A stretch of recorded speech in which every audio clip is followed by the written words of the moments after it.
America, Israel और Iran जंग के बीच में बड़ी खबर आ रही है। अमेरिका चाहता है कि ईरान से सीज़फायर को लेकर बातचीत की जाए और ट्रम्प की टीम इसको लेकर के काम भी कर रही है। बड़ी खबर आपको बता रहे हैं, हो सकता है कि जल्द ही अमेरिका और ईरान के बीच बातचीत हो।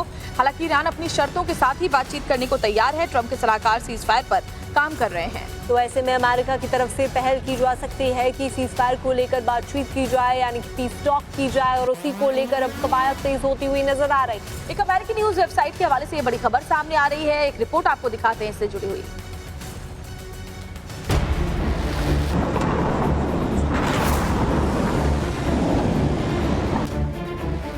पश्चिम एशिया में पिछले 24 दिनों से जारी जंग के बीच अब एक नया मोड़ आता दिख रहा है। अमेरिकी राष्ट्रपति डोनाल्ड ट्रंप जहां एक तरफ सैन्य कार्रवाई बढ़ाने की धमकी दे रहे हैं, तो वहीं दूसरी तरफ उनकी टीम ने ईरान के साथ संभावित शांति वार्ता की भी तैयारी शुरू कर दी है। एक्सियोस की रिपोर्ट के मुताबिक वॉशिंगटन अब तेहरान के साथ डिप्लोमेसी का रास्ता भी तैयार कर रहा है। सूत्रों के मुताबिक प्रेसिडेंट ट्रंप के दामाद जेरेड कुशनर और सलाहकार स्टीव विटकॉफ इस संभावित बातचीत की रणनीति तैयार कर रहे हैं। हालांकि अभी अमेरिका और ईरान के बीच सीधी बातचीत नहीं हुई है, लेकिन मिस्र, कतर और ब्रिटेन के जरिए संदेशों का आदान प्रदान जारी है। लेकिन उसने अमेरिका के सामने कई शर्तें रख दी हैं।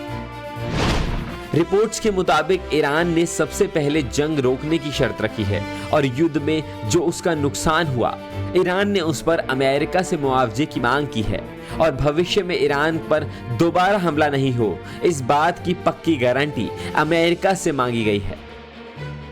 ईरान ने सीज़फायर पर अपना पक्ष रखा तो अमेरिका ने भी रुख साफ कर दिया। वो भी किसी समझौते से पहले ईरान से 6 बड़े वादे चाहता है। पहला, ईरान अगले 5 साल तक कोई मिसाइल कार्यक्रम नहीं करे। दूसरा, यूरेनियम संवर्धन को पूरी तरह बंद करे ईरान। तीसरा, नतांज, इस्फहान, फोर्डो परमाणु ठिकानों को खत्म करे। चौथा, परमाणु गतिविधियों पर कड़ी अंतर्राष्ट्रीय निगरानी हो। पांचवा, क्षेत्रीय देशों के साथ हथियार नियंत्रण समझौता, जिसके तहत मिसाइल सीमा 1000 किलोमीटर तक होगी। छठा, हिजबुल्लाह, हुती और हमास जैसे संगठनों को फंडिंग देना बंद करे। अमेरिका शर्तों से साफ है कि वो सिर्फ जंग खत्म नहीं करना चाहता, बल्कि ईरान की सैन्य और परमाणु ताकत को भी पूरी तरह सीमित करना चाहता है। ईरान पहले इन शर्तों को खारिज कर चुका है। तेहरान का मानना है कि अमेरिका भरोसे के लायक नहीं है, क्योंकि पहले भी बातचीत के बाद अचानक हमले किए गए हैं। ईरान पहले सुरक्षा चाहता है, जबकि अमेरिका पहले नियंत्रण चाहता है। यही टकराव की असली वजह है। अभी सबसे बड़ा सवाल यह है कि बातचीत किसके जरिए, किस स्तर पर होगी। ओमान पहले मध्यस्थ था, लेकिन अब अमेरिका कतर को आगे लाना चाहता है। हालांकि कतर पर्दे के पीछे मदद के लिए तैयार है, लेकिन सामने आकर भूमिका निभाने में हिचक रहा है। ट्रंप खुद बातचीत के लिए तैयार तो दिखते हैं, लेकिन फिलहाल सीज़फायर के पक्ष में नहीं है।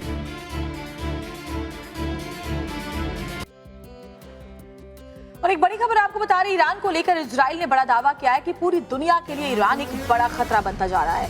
दरअसल इजराइल की तरफ से ये बात भी कह दी गई है कि यूरोप की जो राजधानियां हैं, वहां भी ईरान की तरफ से कभी भी हमला किया जा सकता है, जिसमें रोम, बर्लिन, पेरिस, वियना, कहीं पर भी धमाके हो सकते हैं। ये बात इजराइल की तरफ से कह दी गई है। तो ईरान कहीं भी हमले कर सकता है। इजराइल इसको लेकर बड़े दावे कर रहा है और पूरी दुनिया के लिए ईरान को खतरा बता रहा है। और ऐसे में ये भी कहा गया है कि तमाम जो देश हैं वो एकजुट होकर के ईरान के खिलाफ आवाज उठाएं।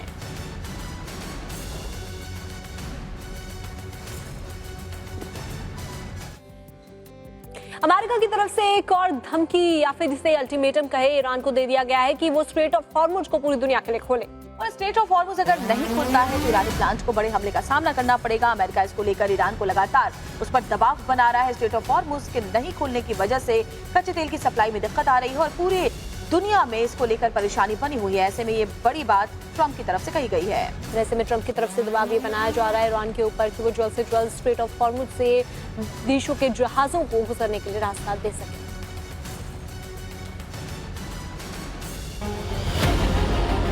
अमेरिकी राष्ट्रपति की एक टीम ईरान के साथ सीज़फायर के लिए बागडोर रोड मैप तैयार कर रही है। वहीं दूसरी तरफ खुद प्रेसिडेंट डोनाल्ड ट्रंप अपनी ही टीम की मेहनतों पर पानी फेरने में लगे हैं और अपने बयानों से ईरान जंग को और भड़काने में लगे हैं। राष्ट्रपति ट्रंप ने सोशल मीडिया पर एक पोस्ट के जरिए हॉर्मुज़ स्ट्रेट के मुद्दे पर ईरान को बड़ी धमकी दे दी। प्रेसिडेंट ट्रंप ने कहा कि अगले 48 घंटे के भीतर हॉर्मुज़ स्ट्रेट को पूरी तरह नहीं खोला गया तो अमेरिका ईरान के पावर प्लांट पर हमला कर देगा। शुरुआत सबसे बड़े प्लांट से होगी। तो ईरान ने भी अमेरिका को लाउड एंड क्लियर मैसेज दे दिया है कि ईरान संसद के स्पीकर मोहम्मद बाकिर गालिब ने कहा कि अगर उसके पावर प्लांट पर हमले हुए, ऐसे हमले को तुरंत जवाब दिया जाएगा। यदि ईरान के बिजली संयंत्रों पर अमेरिकी धमकी लागू की जाती है तो तत्काल जवाबी कार्रवाई की जाएगी। तो वो पूरे क्षेत्र की तेल और ऊर्जा से जुड़े जगहों को भी निशाना बनाएगा। अगर ऐसा हुआ तो तेल की कीमतें लंबे समय तक बढ़ सकती हैं और इसका असर दुनिया भर में पड़ेगा। हॉर्मुज़ स्ट्रेट को पूरी तरह से बंद कर दिया जाएगा। इजराइल शासन के सभी बिजली, ऊर्जा और तकनीकी बुनियादी ढांचे को व्यापक रूप से निशाना बनाया जाएगा। अमेरिकी शेयर धारकों वाली क्षेत्रीय कंपनियों को नष्ट कर दिया जाएगा। अमेरिकी ठिकानों की मेजबानी करने वाले देशों के बिजली संयंत्र निशाना बनाए जाएंगे। हमने कोई युद्ध शुरू नहीं किया है और ना अब करेंगे, लेकिन देश की रक्षा के लिए हम पश्चिम एशिया में अमेरिकी आर्थिक हितों को नष्ट करने के लिए कोई भी आवश्यक कार्रवाई करेंगे। ईरान ने अपने बयानों से साफ कर दिया है कि अमेरिका जिस तरह से ईरान पर कार्रवाई करेगा, ईरान भी उसी तरह से अमेरिका पर काउंटर अटैक करेगा। इस बीच इजरायली पीएम बेंजामिन नेतन्याहू का एक हॉर्मुज़ स्ट्रेट पर बयान सामने आया। पीएम नेतन्याहू ने कहा कि ईरान ने हॉर्मुज़ रूट को इसलिए बंद कर दिया है ताकि दुनिया पर भी दबाव बनाया जा सके, लेकिन विश्व को इसके खिलाफ आगे आना होगा, क्योंकि ये सिर्फ अमेरिका और इजराइल की जंग नहीं है, बल्कि पूरी दुनिया की सुरक्षा का मामला है। इजराइल पर ईरान लगातार ताबड़तोड़ क्लस्टर बमों की बरसात कर रहा है। लगातार दूसरे दिन ये हमले किए गए हैं। तो ईरान की तरफ से इजराइल के प्रमुख शहरों को निशाना बनाया जा रहा है और ऐसे में इजराइल के आसमान में सैकड़ों क्लस्टर बम दिखाई दिए हैं। तो बड़ी खबर हम आपको बता रहे हैं, ईरान लगातार इजराइल पर क्लस्टर बम बरसा रहा है। सेंट्रल इजराइल के आसमान में सैकड़ों क्लस्टर बम देखे गए हैं। तो ऐसे में ईरान की तरफ से ताबड़तोड़ हमले इजराइल पर किए जा रहे हैं और इजराइल के आयरन डोम को भी चकमा देता हुआ ईरान की मिसाइलें नजर आ रही हैं।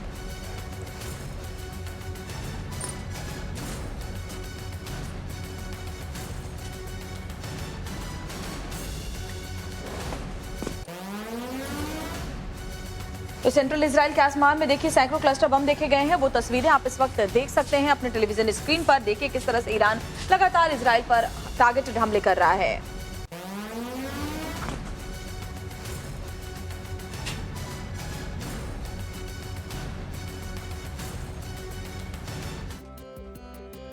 ईरान, इजराइल, अमेरिका की जंग का आज 24वां दिन है और दोनों ही देश न्यूक्लियर संपन्न है, लेकिन उन्हें जरा भी अंदाजा नहीं था कि ईरान की ताकत क्या है। और देखिए ईरान अब इस पूरे हमले में भारी पड़ता हुआ नजर आ रहा है और ऐसा हम इसलिए कह रहे हैं क्योंकि तेल अवीव में ईरान के ताजा हमले यही गवाही दे रहे हैं और यहाँ पर हर इमारत ईरान की रेंज में है और वो जबरदस्त तबाही मचा रहा है। देखिए रिपोर्ट।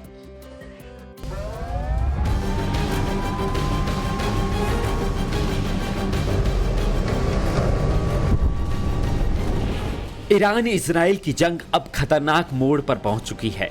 दोनों देश अब एक दूसरे के रिहायशी इलाकों पर बमबारी करने से भी नहीं कतरा रहे हैं। इस बीच ईरान ने इजराइल पर एक बार फिर जोरदार हमला कर दिया।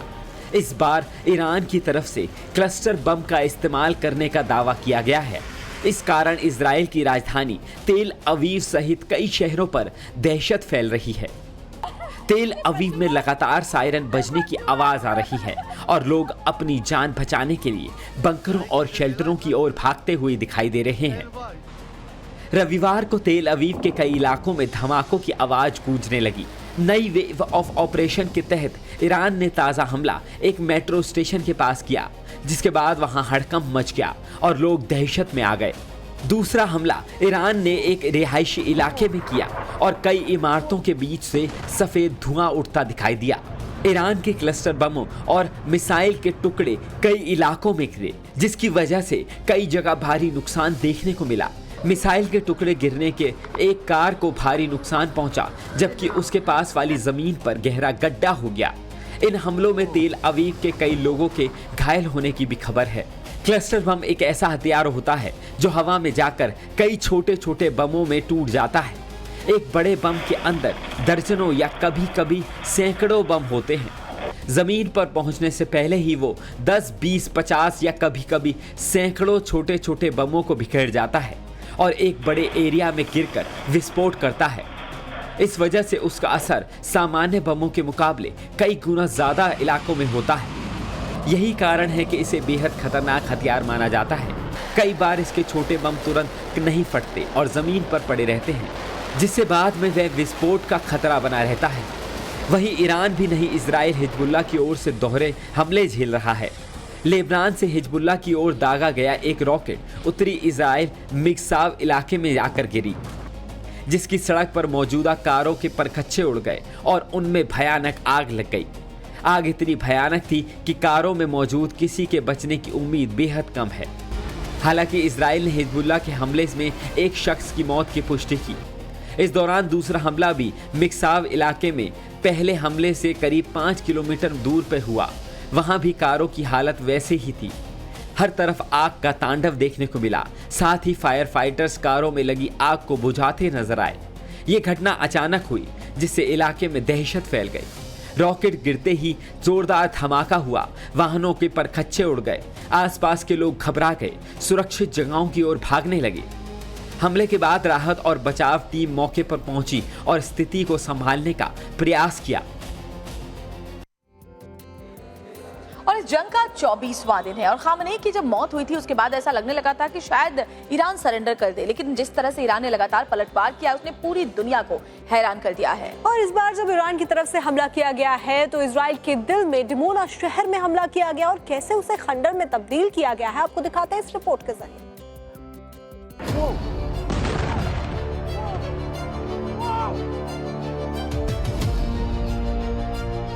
ईरान और इजराइल के बीच तनाव अब एक विनाशकारी युद्ध का रूप ले चुका है। अमेरिका और इजराइल द्वारा ईरान के नतांज परमाणु संयंत्र पर किए गए हमले के कुछ ही घंटे बाद ईरान ने इजराइल के डिमोना और अराज शहरों पर भीषण मिसाइल हमले कर डाले। इन हमलों में कम से कम 180 लोग घायल हो गए, जिनमें कई बच्चे भी शामिल हैं। डिमोना, जो इजराइल के मुख्य परमाणु संयंत्र के बेहद करीब बसा शहर है, अब मलबे के ढेर में तब्दील हो गया है। तस्वीरों में डिमोना का खौफनाक मंजर बिल्कुल वैसा ही दिख रहा है जैसा इजराइल के हमलों के बाद गाजा का हाल हुआ था। 40,000 की आबादी वाला यह शहर अब एक खंडर बन चुका है। इजराइल के डिमोना शहर में शनिवार की रात हुए ईरानी मिसाइल हमलों ने ऐसी तबाही मचाई कि हर तरफ सिर्फ विनाश का दृश्य नजर आ रहा है। हर तरफ धूल, धुआं, टूटती इमारतें दिख रही हैं। पूरी छत कोलैप्स हो गई है। जो एक्सप्लोजन है, उसका ट्रेमोर है, उसका इफेक्ट आप बाकायदा देख सकते हैं। न सिर्फ ये, जब हम इस इलाके में एंटर कर रहे थे तो हर गाड़ी, जो व्हीकल यहाँ खड़ा था, उस व्हीकल से या तो उसकी सायरन की बजने की आवाज आ रही है, जो एंटी थेफ्ट अलार्म होता है एक्चुअली, जो ट्रिगर हो जाता है। उनकी छतें अजीब सी टेढ़ी मेढ़ी हो गई थी, उनके जो स्क्रीन थे वो टूट गए थे। अब आप अपने सामने देखिए, सारी खिड़कियां जितनी भी हैं वो डिस्ट्रॉय हो चुकी हैं, डिस्ट्रक्ट हो चुकी हैं। और एक अजीब सी स्मेल है इस जगह पे, चाहे वो आप केमिकल की स्मेल मान लें, चाहे टीएनटी की स्मेल मान लें, और जो चीजें जली हैं उनका भी एक स्मेल मिक्स है इस इलाके में। हालांकि धूप खिली हुई है, पर अजीब सा प्रेशर है इस इलाके में। जो लोग दिख रहे थे वो टेंशन में दिख रहे थे आसपास के इलाके में। और हम जिस तरह से चीज़ों को लेके यहाँ आए हैं, लग रहा है सेंसिटिविटी और बढ़ रही है, क्योंकि ये नेगेव फैसिलिटी के करीब है, जो कि एक न्यूक्लियर रिसर्च फैसिलिटी है। और न्यूक्लियर ये माना गया था कि ये दूर रहेगा, रखा जाएगा किसी भी डिवास्टेशन या अटैक से। और ईरान ने साफ ये कहा है कि इसने ये अटैक इसलिए किया है क्योंकि उसकी नातांज फैसिलिटी, जो कि न्यूक्लियर फैसिलिटी है, उसको निशाना बनाया गया था।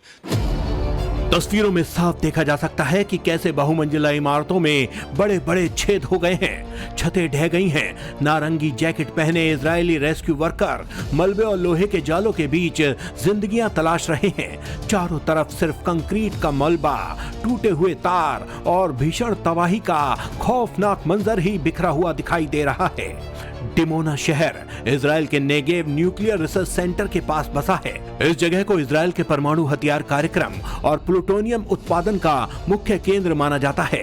यही वजह है कि इस हमले को ईरान ने अपनी जवाबी कार्रवाई बताया है। डिमोना पर हमले से कुछ ही घंटे पहले ही अमेरिका और इजराइल ने ईरान के नतांज परमाणु संयंत्र पर हमला किया था। डिमोना शहर का ये खौफनाक मंजर इस बात का सबूत है कि युद्ध की आग किसी को नहीं बख्शती और युद्ध का अंजाम सिर्फ और सिर्फ विनाश होता है। मिडिल ईस्ट में बढ़ते तनाव की वजह से स्ट्रेट ऑफ हॉर्मुज में 40 जहाज ऐसे हैं जिनके इंजन थम गए हैं और ये व्यापारिक जहाज हैं। इस वीडियो को ईरान ने ही जारी किया है, जिसमें साफ देखा जा सकता है कि स्ट्रेट ऑफ हॉर्मुज के पास 40 कारोबारी जहाज अपना इंजन बंद करके खड़े हैं और ईरानी परमिशन का इंतजार कर रहे हैं। मिडिल ईस्ट में जंग जारी के बीच दुनिया का सबसे महत्वपूर्ण जलमार्गों में से एक हार्मुज स्ट्रेट बंद है। ये ईरान का कंट्रोल है। इस बीच पहली बार वहां की जो तस्वीर सामने आई है वो डरावनी है। ईरानी मीडिया IRIB ने एक वीडियो जारी किया है जिसमें 2 ईरानी पत्रकार हार्मुज के बीचों बीच पहुंच गए दिख रहे हैं। जंग शुरू होने के बाद पहली बार हार्मुज से इतनी करीब की तस्वीर सामने आई है। रिपोर्टर ने ये भी खुलासा किया है कि समुद्र के बीच इन जहाजों के इंजन भी बंद है। ऐसा होना सामान्य नहीं होता। हार्मुज स्ट्रेट से नाव तक पहुंचे इन ईरानी पत्रकारों ने बताया कि स्ट्रेट के बीचों बीच एक करीब वक्त 40 व्यापारिक जहाज मौजूद हैं। तनाव इतना ज़्यादा है कि इन सभी जहाज़ों ने अपने इंजन बंद कर दिए हैं। ये जहाज आगे बढ़ने की स्थिति में नहीं हैं और अंतर्राष्ट्रीय नियमों के बावजूद फिलहाल इन्हें वहां से सुरक्षित गुजरने के लिए ईरान की अनुमति का इंतजार करना पड़ रहा है।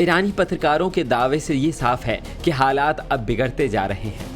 40 जहाज न जाने कितने दिनों से वहां फंसे हैं, जिससे शिपिंग कंपनियों को करोड़ों का नुकसान हो रहा है। कई देशों में तेल गैस की आपूर्ति पर संकट है। भारत के भी 22 जहाज वहां फंसे खड़े हैं, लेकिन भारत के ईरान के साथ अच्छे कूटनीतिक रिश्ते रहे हैं, इसलिए उम्मीद है कि भारतीय जहाज़ों को वहां से निकालने की अनुमति मिल जाएगी। अगर ऐसा होता है तो भारत में तेल और ऊर्जा का संकट काफ़ी हद तक टल सकता है। हालांकि युद्ध क्षेत्र में होने के कारण सुरक्षा का खतरा अब भी बना हुआ है और जहाज वहां से गुजरने पर कतरा रहे हैं। स्ट्रेट ऑफ हॉर्मुज दुनिया का सबसे महत्वपूर्ण तेल मार्ग है। इसके बंद होने से ग्लोबल ऑयल मार्केट में हड़कंप मच चुका है। ईरान ने स्पष्ट कर दिया है कि वे कूटनीति चाहता है, लेकिन पहले अमेरिका और इजराइल को अपने हमले बंद करने होंगे। एक तरफ ट्रंप का अल्टीमेटम है और दूसरी तरफ ईरान की अपनी शर्तें। इस खींचतान ने पूरी दुनिया को एक बड़े आर्थिक और ऊर्जा संकट के मुहाने पर लाकर खड़ा कर दिया है।